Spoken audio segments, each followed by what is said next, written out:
fibroid, for example, is now starting as young as 18. A lot of researchers are saying our diet, because it's something common in black women. It's more like a black woman thing. That if you take like 10 women, you could get like 6, 7 people with fibroids. I didn't think prostate wasn't so common, but then now you find prostate centers almost every corner. Some researchers are saying frequent sexual activities will help reduce it. Okay. Well, I have a few patients who have testified to it. So for the enlargement, it is natural for the prostate to enlarge as we grow. Okay. So we call that hyperplasia. It multiplies, the cells, the tissues multiply on its own. Your job as you do, what should we focus on as individuals? So for me as a male growing up, what sort of checks do I need to do with a sonographer to ensure that I live a healthy life? And I don't cut my own life short, or I don't sit on a condition till it gets to the worst stage before I go out there to check for it.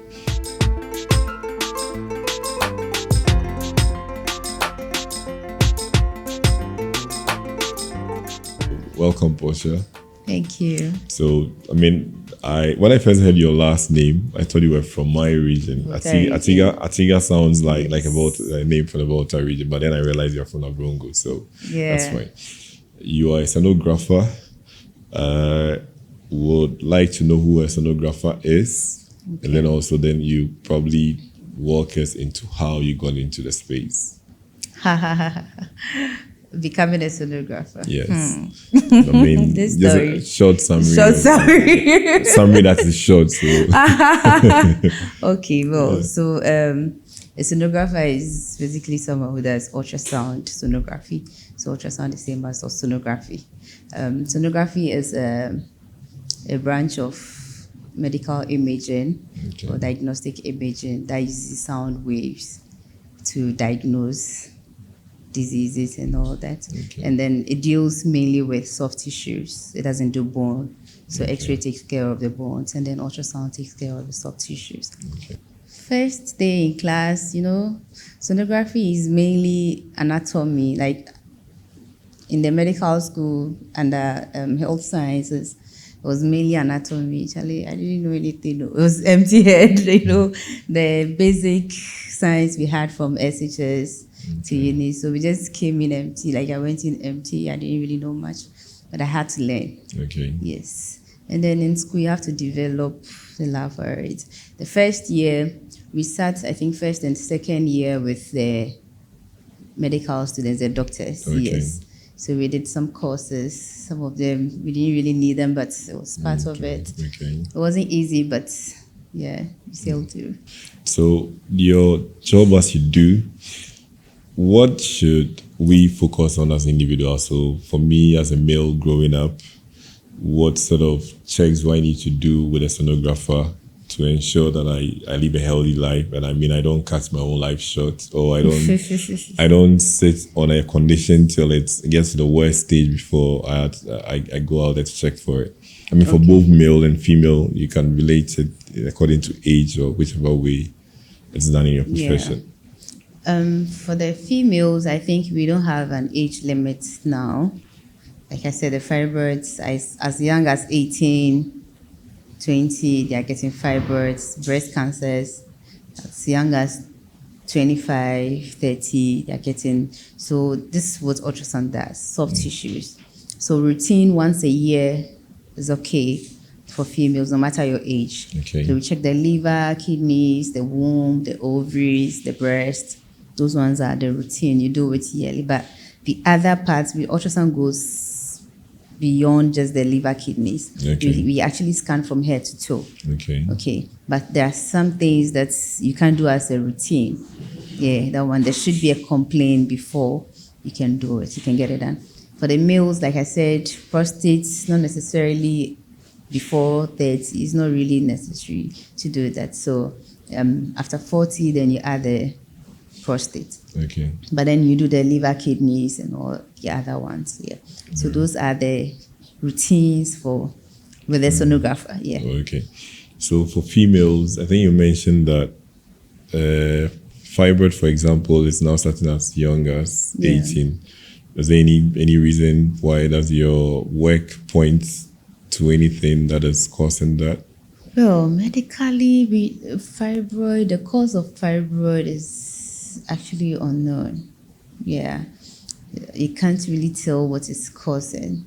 A lot of researchers are saying our diet, because it's something common in Black women. It's more like a Black women thing. That if you take like 10 women, you could get like 6, 7 people with fibroids, if not so big, tiny ones now developing and all that.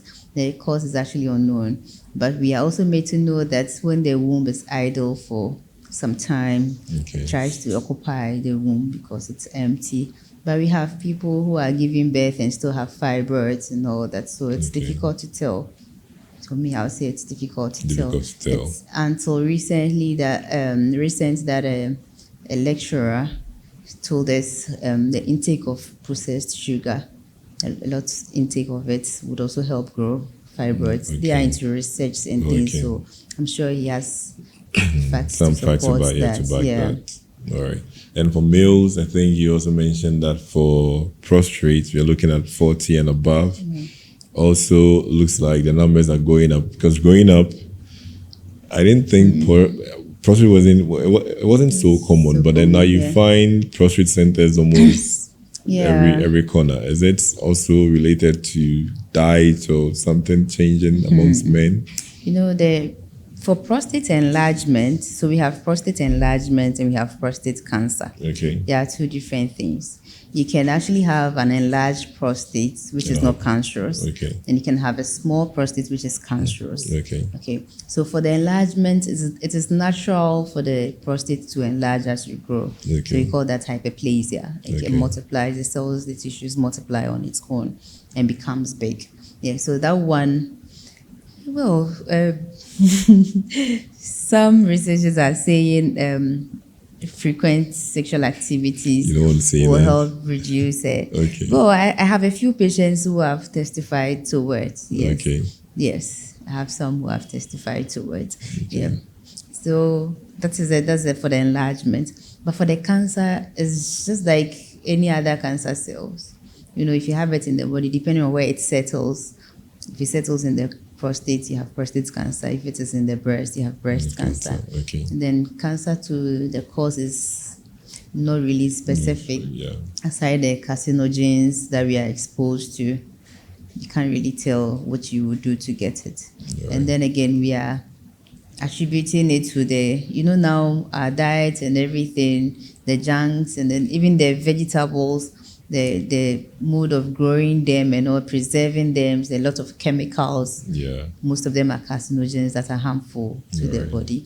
So we assume consuming those ones are also increasing the cause of Cancers. cancers. Okay. So I have a question for prostate, but you mentioned carcinogens. What are carcinogens? Those are the harmful chemicals that can cause cancer. Back to the prostate. So how does early detection help, in males? We'll look at that for the fibroids as well. Because I'm not 40 yet, but I haven't done any prostate. Check. The first time I did, I went to see a sonographer because I had a problem with, I think, my leg. Yeah. Okay. Yeah. I guess it was a Doppler scan you did to check for blood clot. Yeah. Thank you. Yeah. Like I said, we scan head to toe. So Yeah. So blood vessels as well. So early detection, prostate in men, how does that help? Okay, so cancer in general spreads. It spreads. It's something that infiltrates tissues. So early detection, the first thing is to prevent spreading to the nearby or other organs that would worsen your issue. So early detection, I think if there are some that they don't have any symptom at all, the prostate won't be enlarged, they pee freely and all that. Okay, so to detect it in that case, you need a biopsy. You need to do a prostate biopsy. If you are asymptomatic, you don't have any sign. The biopsy, they'll take a tissue from the prostate and then test it. And then there are some that when they are enlarged and then it is noticed, it increases very fast and starts spreading. Okay, so the early detection will help by preventing the enlargement. Okay. And then if they have to take it out, they take it out. Depending on the type of cancer cells, some are very aggressive. Okay. Others are the ones that they can control. So if they see it early, you go through the treatments and you are fine. All right. It wouldn't spread and all that. Some too, they have to do some procedures, brachytherapy, and all that. They'll take some tissue out and all that. All right. Yeah, so early detection helps. Okay. The same for the fibroids. Fibroids are benign lesions. They are not cancerous. Okay. Okay. Fibroid, I always say, they are not good, they are not bad. Okay. Depending on the location, fibroid wouldn't be an issue, and then the size. Okay. Okay, so we have the womb has parts. You have the inside, which is the endometrium, the lining. That is where pregnancy takes place. That is what is shared as period and all that. So when you have a fibroid in there, it makes the bleeding, the tissues break, the lining breaks heavy, so you bleed heavy with heavy clots. Okay. It will prevent pregnancy because the lining is where pregnancy takes place. Okay. Yeah.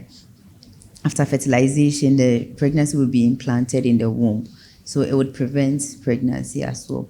But aside that, the other locations, being it in the muscle wall or outside the womb, you may not even know.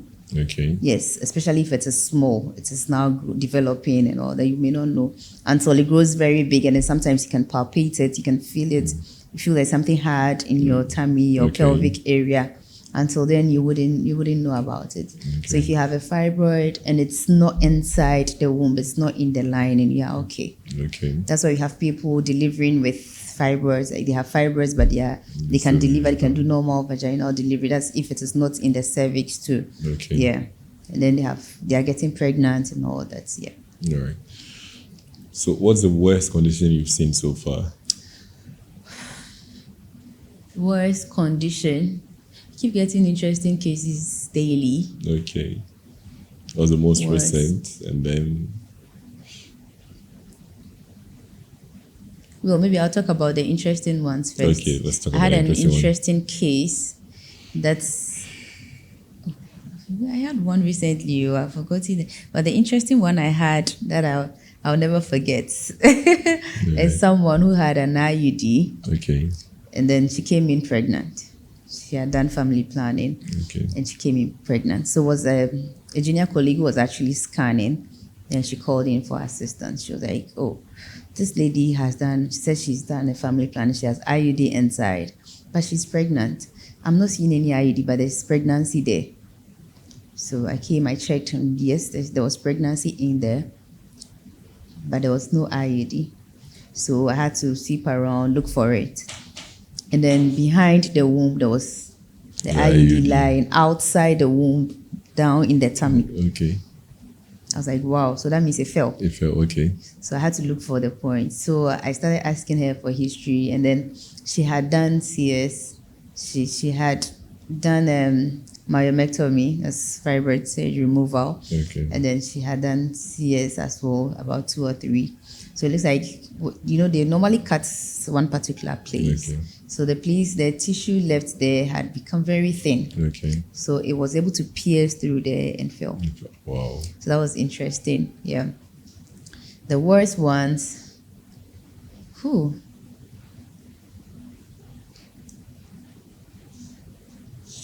Trying to remember. Keep getting new cases. Today, for instance, I don't think I had any new. But sometimes you could get. There was one that some time ago, a 20-year-old girl who looked so pregnant. It was a mass, like cancer tissue in there. You spread, you see funny lesions. There are sometimes you see things that you have never even seen before that you have to call the radiologist. They have been in the system for long, so there are things. Ultrasound, you keep seeing new things daily.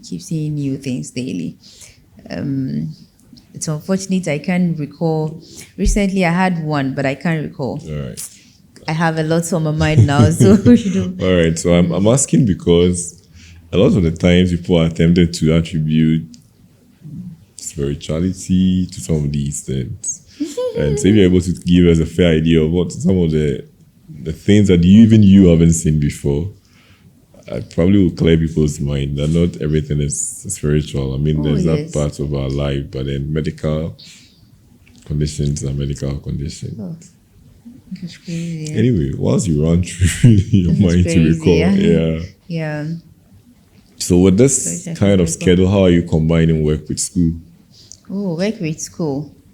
Okay, so my school is a weekend school. I do weekend, which starts on Friday from 6 to 8 p.m. And then Saturday takes a whole day. Sunday from 7:30 a.m. to 4 p.m. Okay. So I'll say I have good colleagues. They are understanding. So now my schedule is not, I wouldn't say strictly, but yeah, I work from Monday to Friday so that I can get the weekend off to school because of school. Yeah, and they understand. They are sacrificing for me. Yeah, they are always there when you need them. So I think they are doing well. Yeah, so Fridays are closed like, depending on the time I do the shift I do, I have 8 to 4, 7 to 3, or even sometimes if I'm doing 10 hours, I have 8 to 6. Okay. And then I can quickly rush to school. Okay. My school is about 5 minutes drive from my workplace, so it's cool for me. I do that. Yeah. So I'm managing. It's okay. That's good. Yeah. I mean, I know it's not easy combining work with school. It's not at all. Yeah, but having great colleague makes it a bit easier. Yeah. You're not fighting over slots for the weekend and all that. Yeah. I used to sell trousers, male trousers for men, and then for kids, clothing for kids. Okay. But I think 2 years ago, the prices shot up, and then I feel it was the prices were too much. It went too high. Okay. So, and then I still have a bit of shyness in me, so the marketing aspect was a bit difficult. I was doing more of my friends and then people around me and my office people. Those were my targets. Okay. Yeah. And then I have a friend who sometimes goes to buy these earrings, panties. Then I would help her sell but it's always within your circle, my workplace. You just those few people. Yeah. Right.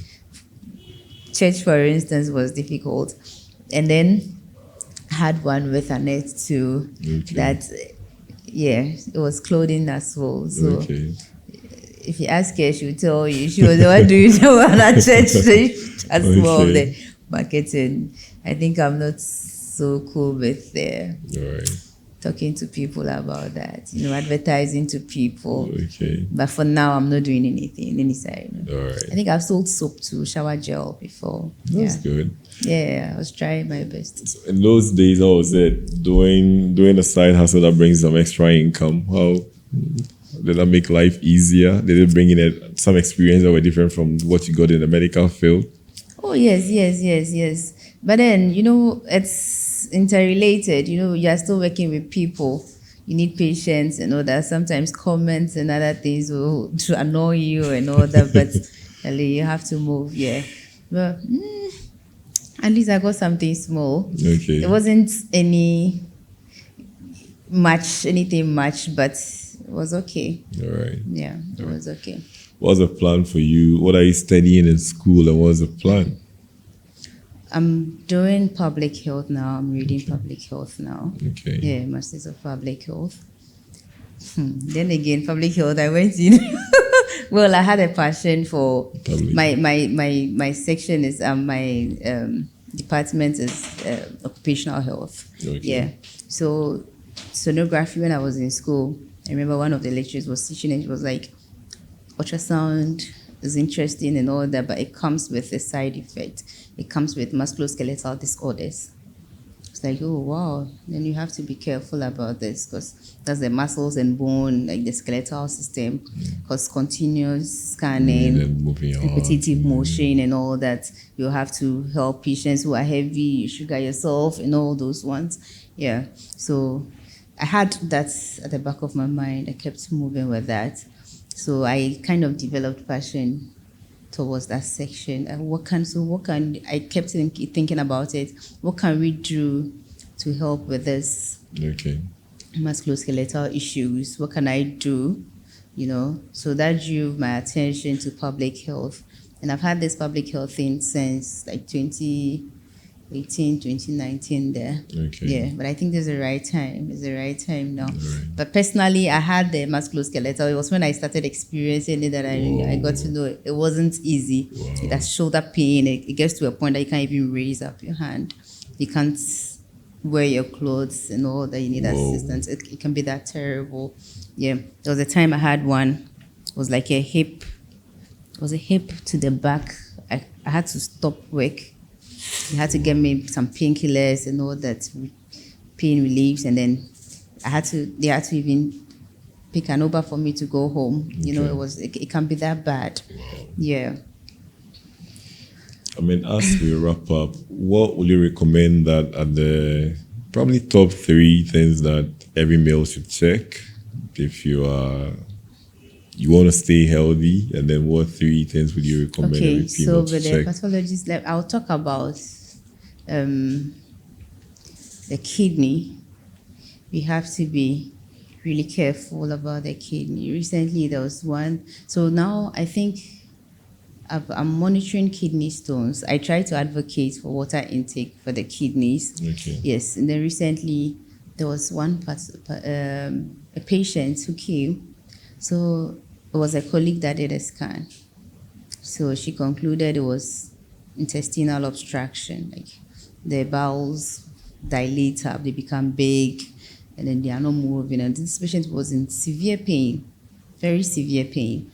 So she didn't say. So when the radiologist was reviewing the images, I don't know what he said, but he was like, we should take a second look at this case. So the patient had to come back because the left also had stones, and he was thinking it's not bowel. We did, and then we concluded it was a kidney. I was looking that way, looking so weird and different from the normal kidney. And it was due to stones. She had about 10 to 15 stones in one kidney. Some were trying to pass out and blocking and all that. That was what was causing the dilatation.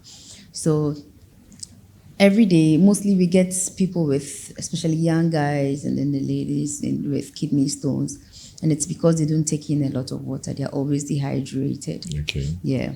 Now the weather is so hot that there are some evaporations that you don't see with your eyes. Yeah. So we dehydrate a lot and we don't take in more water. We don't like drinking water. You ask people, do you drink water? Oh, me didn't see them in pill. Which is bad. And that's all the kidney needs. Okay. To you just need to be hydrated to keep it fresh.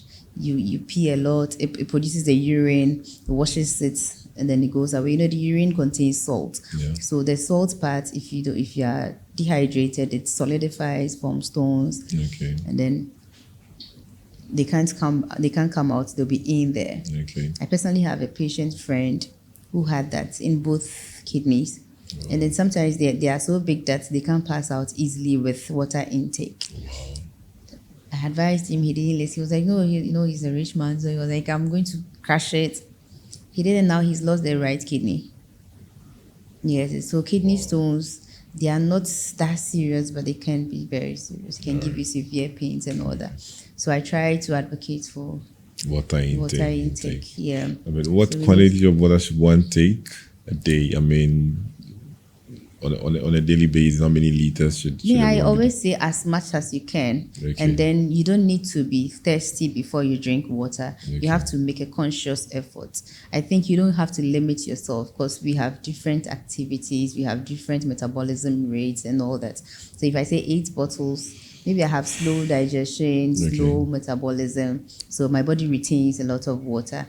But maybe you are very active and then your digestion and metabolism is very high. You sweat a lot, I don't sweat a lot and all that. So the amount of water that my body would require wouldn't be the same as mine. It wouldn't be the same as yours. So I always advise that as much as you can take. And then again, I try to tell my patients that you are active during the day.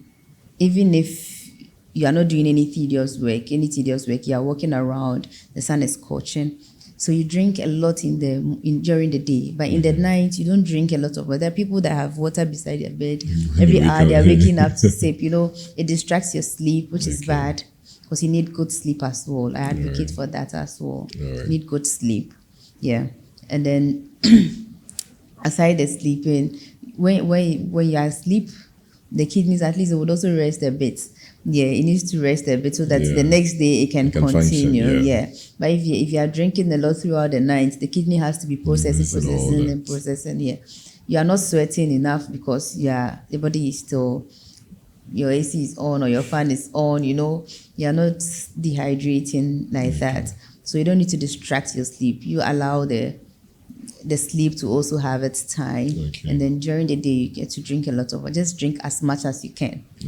The annoying part is you pee a lot. That's so annoying, but you try to drink as much as you can. Talk of pee, is there a case where the color of your pee determines whether you have enough water? Your water intake determines the color of your urine. Like I said, if you are dehydrated, sometimes you go a whole day without water, or like just less water. You pee and then you see that your water is kind of yellow and all that. Yes, but when you're hydrated, it's always clean. Yeah. So your urine color also. Your water intake. Drink a lot of water and make sure that your urine has no color. Yeah. The moment it's yellow or even darker than yellow, then it means that there's trouble. Yeah. All right. So you drink a lot of water. All right. So you mentioned checking the kidneys. Sleeping also helps the kidney. What second thing would you want people to check? Well, the liver.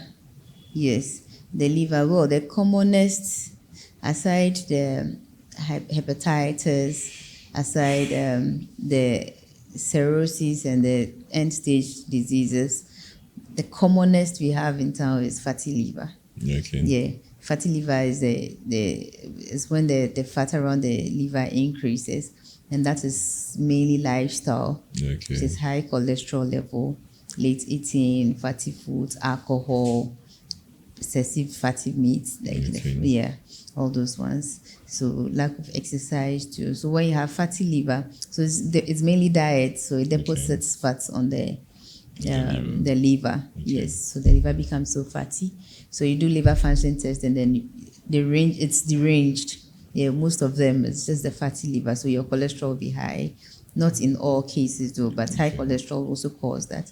And cholesterol to mainly diet, Yeah, so that's, then we exercise a lot. When you exercise, you do more of the fruit and vegetables. It keeps those organs healthy.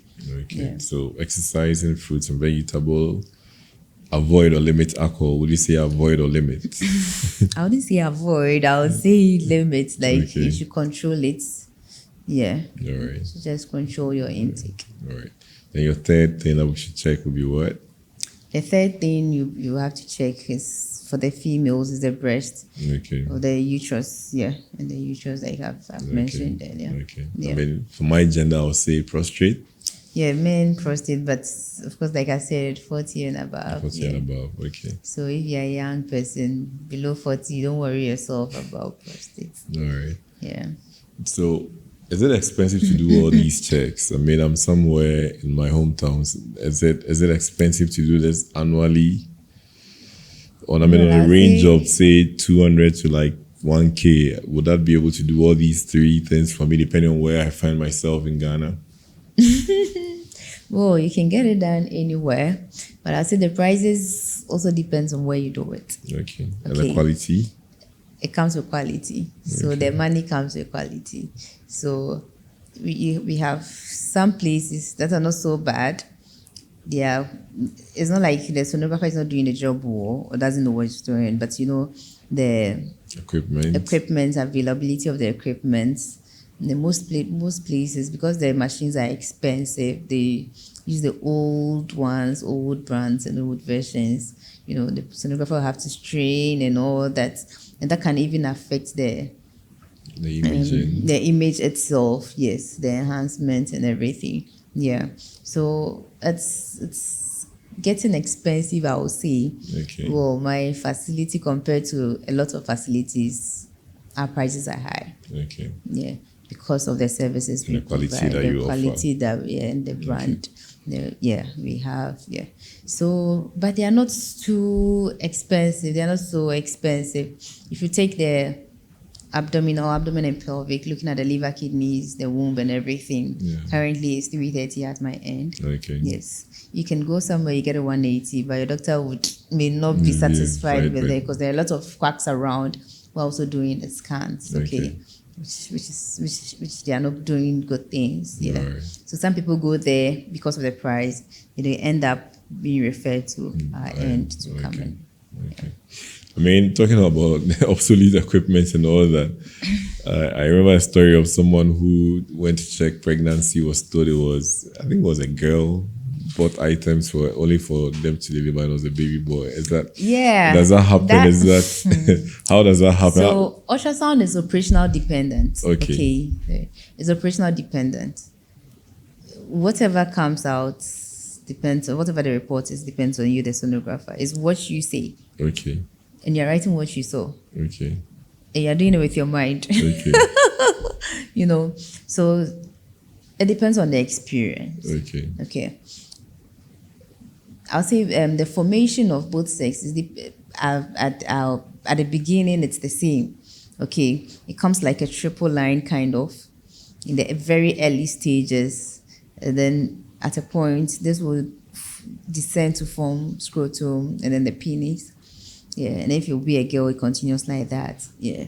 So depending on the number of weeks and then the person doing it, you just have to be sure of what you are seeing. You try. You don't just go once, like with the first attempt and diagnose. Okay. You have to scan through, sweep through, and then use all the maneuvers to be sure. Even if you are seeing a penis, like you should be sure you are seeing balls as well. Because we have ambiguous genitalia. Some of the genitals are formed weirdly. Okay. You can have both male and female trying to form at the same time, and then so it depends on the experience. Sometimes you can have the penis going in between the legs, like kind of hiding in there. Some will say female, and it comes out a male. Okay. Or later it goes to a different place, or even the same place. Then later I say, oh, I told you it was a girl. It's a boy. It's a boy. You see, that is frustrating because the people get excited at the first time, and then you go to buy a lot of things and all that. Then later you come and tell the person this.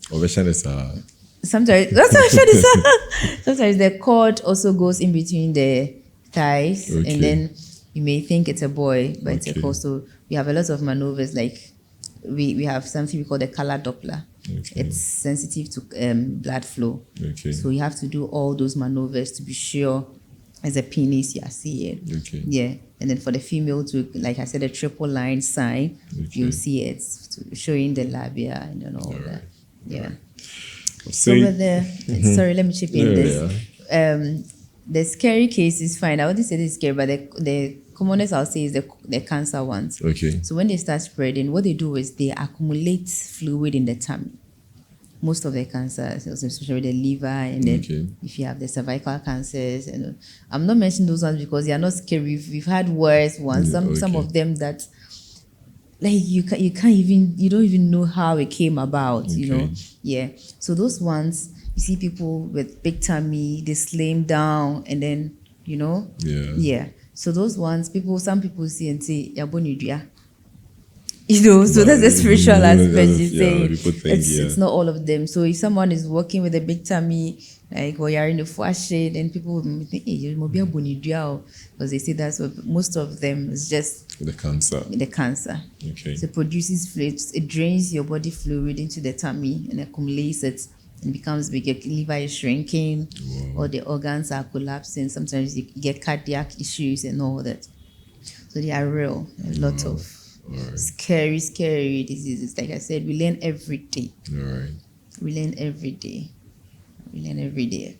I've been trying to recall one that recently we had, and then so the interesting one recently was just this week. That's the kidney one that looked like the intestines and all that. I've had other interesting and scary ones.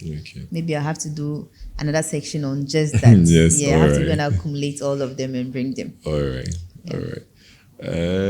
So wrapping up, I mean, what does the future look for the entire space? I mean, AI is in. technology is coming up. How does that look like for you guys, for sonographers? Sonography. Well, I don't know if AI will ever take control Robots, of the even if robots take over, not in Ghana yet. no, not in Ghana. They are secure. Now we are assured of our job. Yeah. But radiology.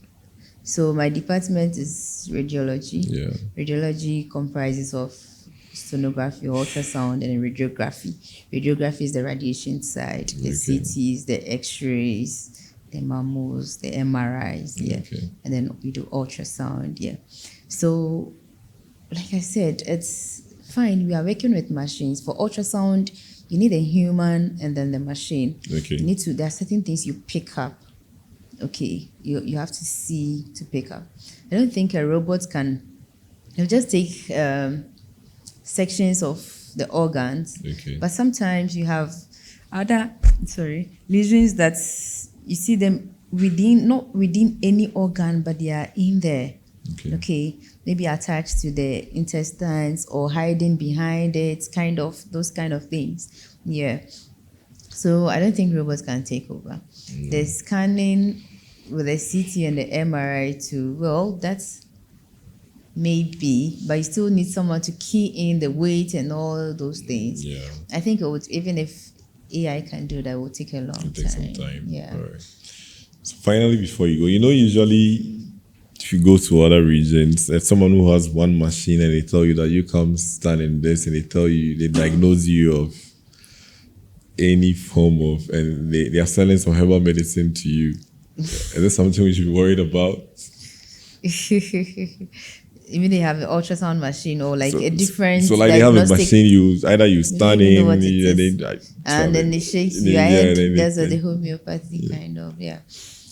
Well, I would say, people always think medical people are against herbal medications. We are not.